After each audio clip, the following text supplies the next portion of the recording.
नमस्कार दोस्तों, स्वागत है आपका वैदिक परम ज्ञान में। महाभारत में एकलव्य की कथा तो हम सभी जानते ही हैं। हालांकि इस कथा के संबंध में लोगों के बीच बहुत सी भ्रांतियां फैलाई गई हैं। अब हम आपको बताते हैं कि एकलव्य का वध श्री कृष्ण ने कैसे और क्यों किया था।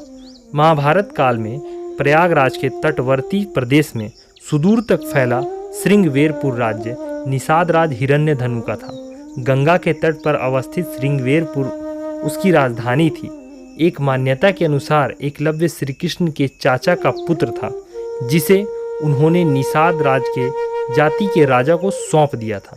5 वर्ष की आयु से ही एकलव्य की रुचि अस्त्र शस्त्र में थी, परंतु युवा होने पर एकलव्य धनुर्विद्या की उच्च शिक्षा प्राप्त करना चाहता था। पिता हिरण्यधनु के समझाने बुझाने पर भी एकलव्य आचार्य द्रोण से शिक्षा लेने के लिए उनके पास पहुंच गया, पर द्रोण ने उसे दुत्कार कर अपने आश्रम से भगा दिया।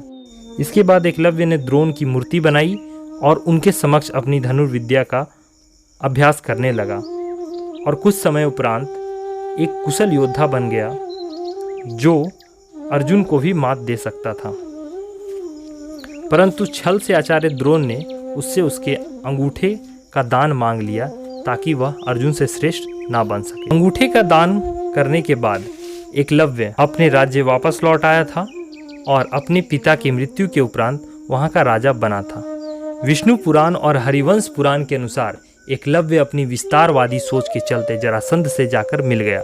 जरासंध, जो कि श्री कृष्ण का परम शत्रु था, उसकी सेना की तरफ से मथुरा पर आक्रमण करके एकलव्य ने यादव सेना का लगभग सफाया ही कर दिया था। यादव सेना के सफाया होने के बाद यह सूचना जब श्री कृष्ण के पास पहुंचती है तो वह भी एकलव्य को देखने को उत्सुक हो जाते हैं। दाहिने हाथ में महज 4 उंगलियों के सहारे धनुष बाण चलाते हुए एकलव्य को देखकर वे समझ जाते हैं कि यह आने वाले भविष्य में पांडवों और उनकी सेना के लिए खतरनाक साबित हो सकता है। एकलव्य उस समय अपने सामर्थ्य और शक्ति के अभिमान में इतना चूर था कि उसने श्री कृष्ण को भी चुनौती दे डाली। तब श्री कृष्ण ने युद्ध में उसका वध कर दिया। कहा तो यह भी जाता है कि उस युद्ध के बाद एकलव्य कहीं गायब हो गया, अर्थात किसी ने भी यह नहीं देखा कि उसकी मृत्यु कैसे हुई, परंतु यह माना जाता है कि श्री कृष्ण ने उसका वध कर दिया था, ताकि वह आने वाले समय में होने वाले धर्म युद्ध में किसी भी प्रकार से बाधा न बन सके। दोस्तों, एकलव्य के वध के समय श्री कृष्ण ने उसे एक वरदान भी दिया था, जिसकी चर्चा हम अगली वीडियो में करेंगे। हमारे साथ बने रहने के लिए आपका बहुत बहुत धन्यवाद। वीडियो को पसंद आने पर लाइक और शेयर करें।